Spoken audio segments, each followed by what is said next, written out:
Welcome back to the Movement Professional Podcast. So again, this week I am riding solo as Corey's still enjoying a nice vacation. So I figured we'd keep the ball rolling, talking about different modes of training. Last week we touched on cardio training. This week we're going to touch on speed training. So first we'll talk about some definitions. What is speed? So we can go by the historical definition by Galileo. Velocity equals distance over time. So basically, it's the time it takes for any object to move a given distance. And this, in contrast to power, which we talked about a couple of weeks ago, the force or load is not really addressed here, where instead we're thinking the powerful actions of a human being or some type of machine create speed in objects. So the example of the baseball pitcher is the pitcher is powerful, and that allows the ball to move at a high speed. So that's one way we can think about defining it. Within a movement continuum, which we've talked about on one of the first podcasts, is, we can take movement through all of these different positions and transitions. When we get to speed, we're basically continuously cycling through powerful transitions, or another way to look at it is it's rapid repeated acceleration and deceleration of transitioning through positions. All right, so, as an example there, we have the squat. You have your different positions of the squat. You have your different transitions of the squat going from sit to stand. And then we can do that for strength, which would be high tension, high force production.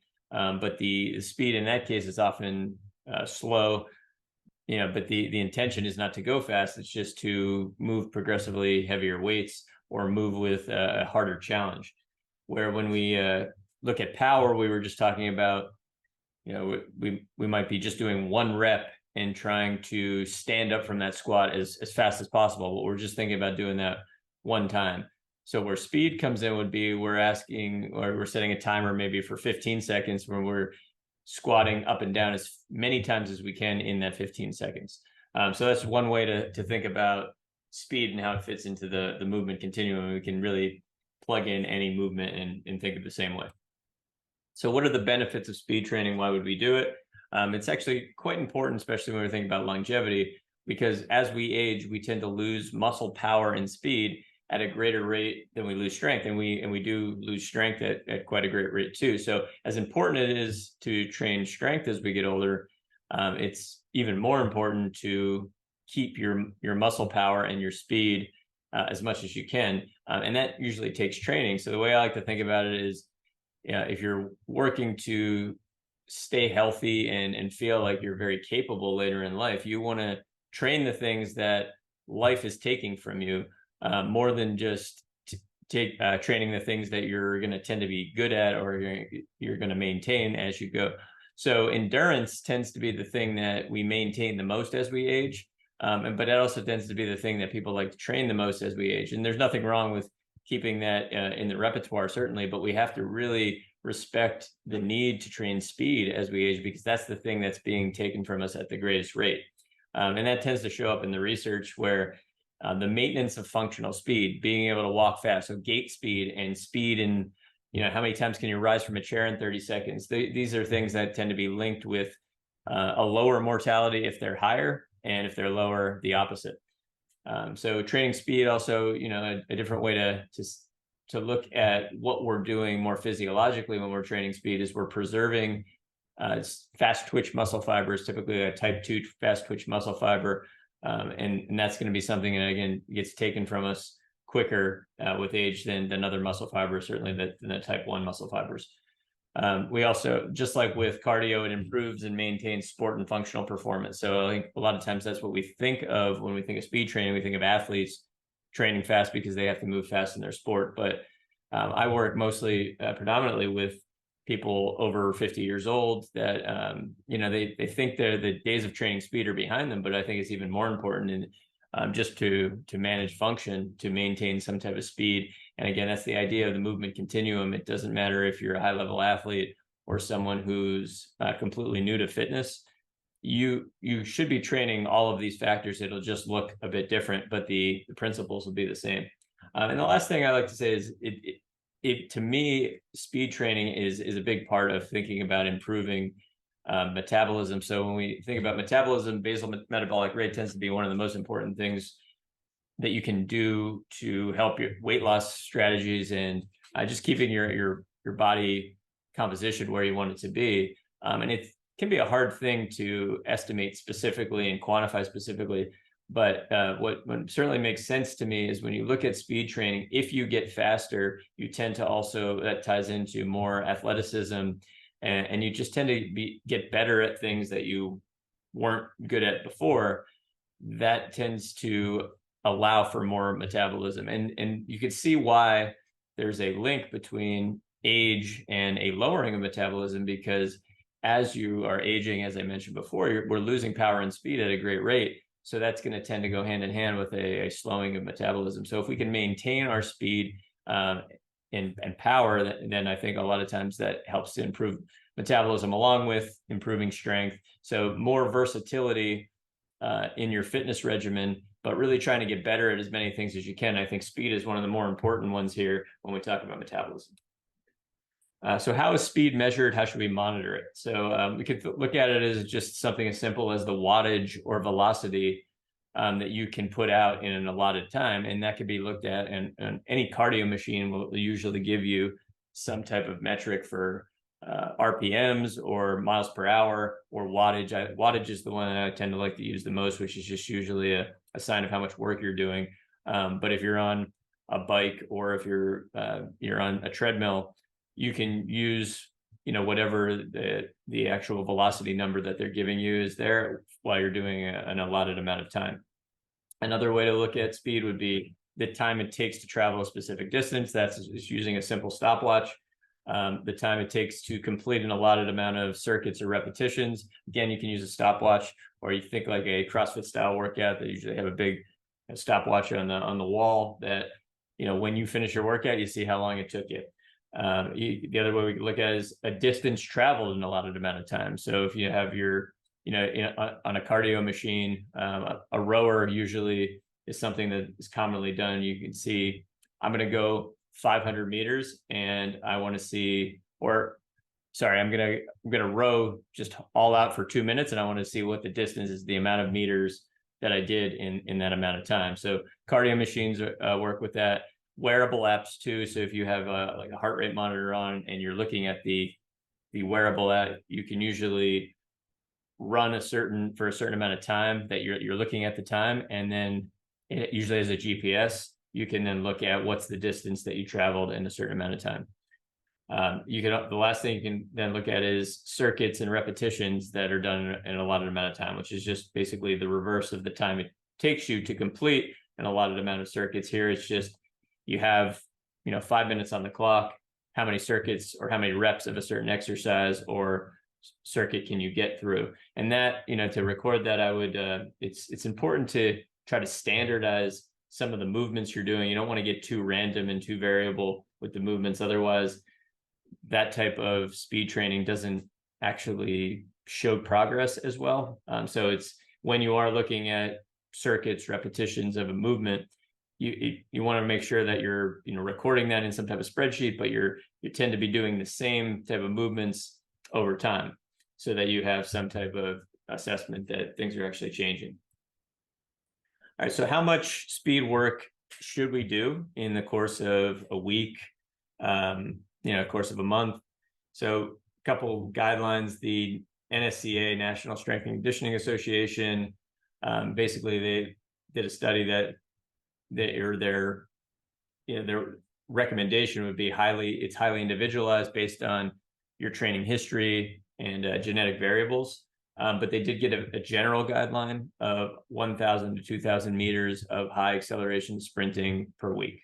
All right. So again, most of these recommendations are going to be very general, and they need to be because we're all individuals, and we have to keep that in mind. And I think the number one thing to take into mind is your training history, right? If it's something new, do less, but then gradually allow yourself to build up a little bit more volume.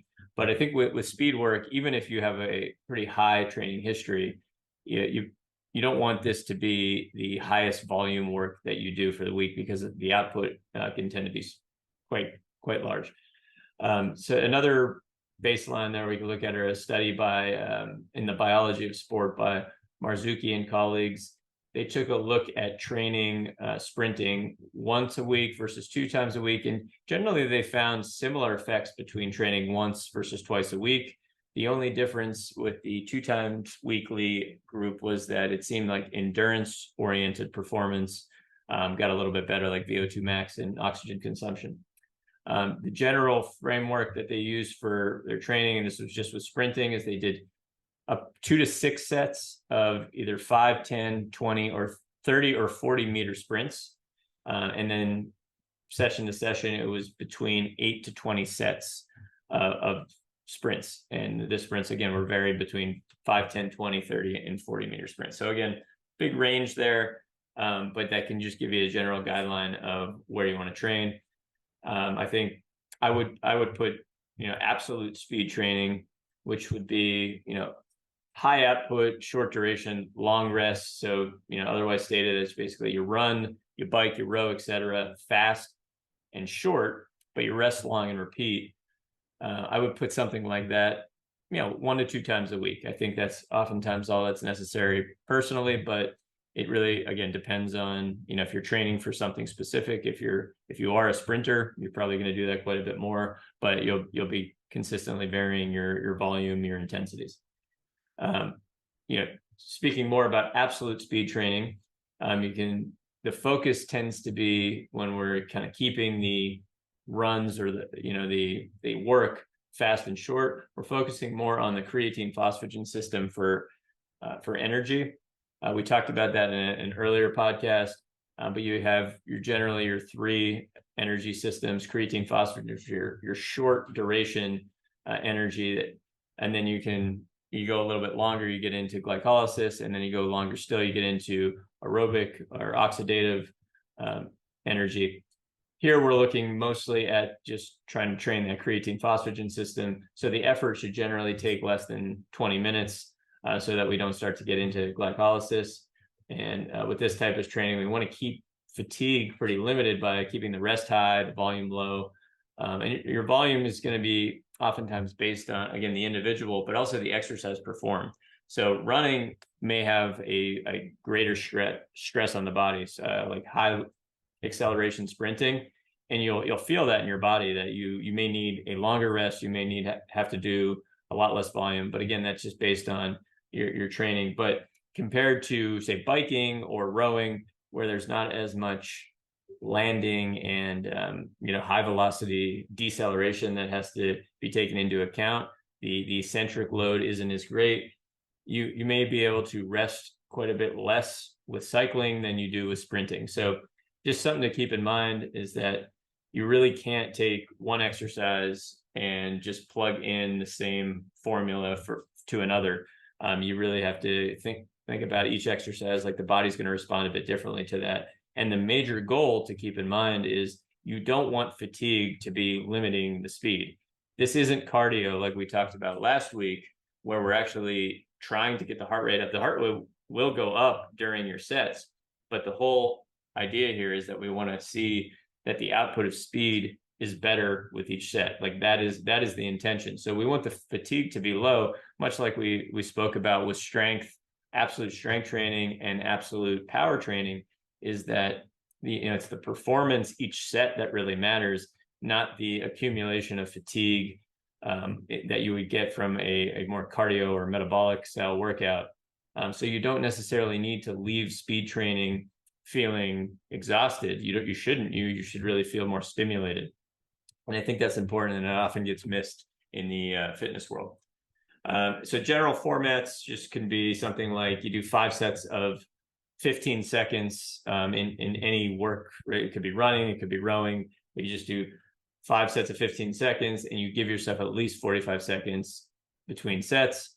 But again, that could be quite a bit more, or you can look at it as, say, 5 to 10 sets of 20-meter sprints and you give yourself at least 2 minutes between sets.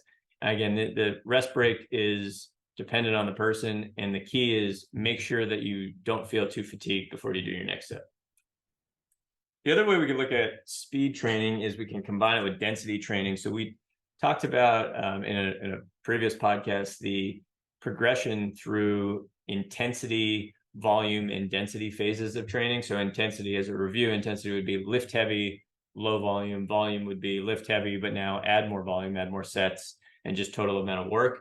And then the third thing is density, which would be, all right, we've lifted the heavy weight, we're adding more volume, now let's do it all faster.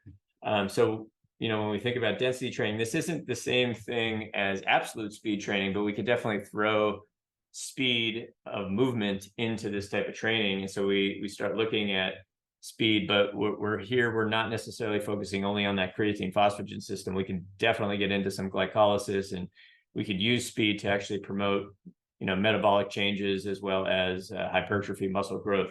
All right, so an example, again, we go back to the squat, would be, okay, we've lifted heavier, we've done more volume over time. Now we're going to say, okay, I want to be able to take the volume that I did. So let's say I was able to do 40 reps of a decently high weight, and I worked up to that, my body adapted to that. Now I'm going to try to get that done in an interval style fashion, where I'm going to have a 15-45 timer on. So 15 seconds of work, 45 seconds of rest. And I'm going to squat that weight as many reps as I can in 15 seconds. So my goal now is to try to get as many reps as I can safely within 15 seconds, rest for 45. So I only have a 45-second I get right back under the bar or whatever the implement that I'm using for resistance.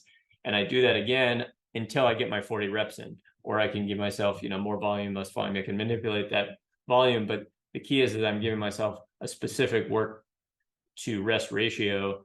So that would be speed training, although it's not going to be absolute speed, because I'm definitely going to be trying to take this combination of high volume, high load, and add the speed into it. And to me, that's at the end of the intensity and volume phase, where I've earned the right to train this way, because it's a lot of stress on the body, but you can get great gains from a hypertrophy metabolic standpoint. And I also think it builds a bit of resiliency over time, that you're confident enough, you've kind of gone through the process of lifting heavier weights, adding more volume, and now you're going to test yourself out and see if you can do that all faster. So it starts to promote speed at higher resistances, which is definitely could be more challenging, but if you can do that, you're pretty fit.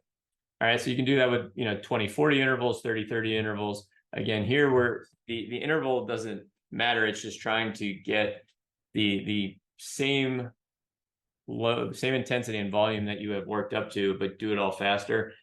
So density training doesn't always include speed training, but it can. So again, there are times where the density training is just going to be, you're just taking less rest, but you're not actually trying to do a lot of fast reps in any set, but you could definitely set it up that you're doing this interval style, where you're trying to do as many reps as you can in a short amount of time, with those heavier weights. So that's one way that I find that it just blends into the fitness programs that I do with clients. Is I'm not often having them do absolute speed work too often. Sometimes I'll do that with cardio machines, but I like to incorporate this speed with density training after I've had them go through their intensity and volume phases. And I think that's something that anyone can do. You just have to make sure you're ready for it and be safe with it, right? So going as fast as you can is as fast as you can. You don't have to have any other standard for other than what you feel like you can do at any moment, but track that and see, if you're getting the volume, the allotted volume that you're looking for done quicker, and you're getting more reps per work set, that's you getting faster. So that's a nice indication of improved speed. So hopefully that was helpful. I think, again, speed training, often very underestimated, especially if you're outside of athletics. And I think it can be frightening, to move faster scares people, but it's really important. It doesn't need to be scary. And I think that's the important thing. You start somewhere, and it's the intention that matters with speed. And you'll see the times, the output will change over time, but you don't have to try to, give it everything at first. You just have to have an intention to go faster, and then faster gets faster and faster. And then before you know it, you're feeling much more athletic, and all of your numbers are improving. So if you have any questions and suggestions for content, you can check me out on Instagram at Movement Prof, YouTube, Movement Professional, email. You can send me a direct email, chris@movementprofessional.com. And then lastly, you can just go right on my website at movementprofessional.com. So questions and suggestions really do help the content here, because Corey and I will direct podcasts right to your questions, and we'll make it as specific to you as we can. So please don't hesitate to go and ask questions. We'll see you next time.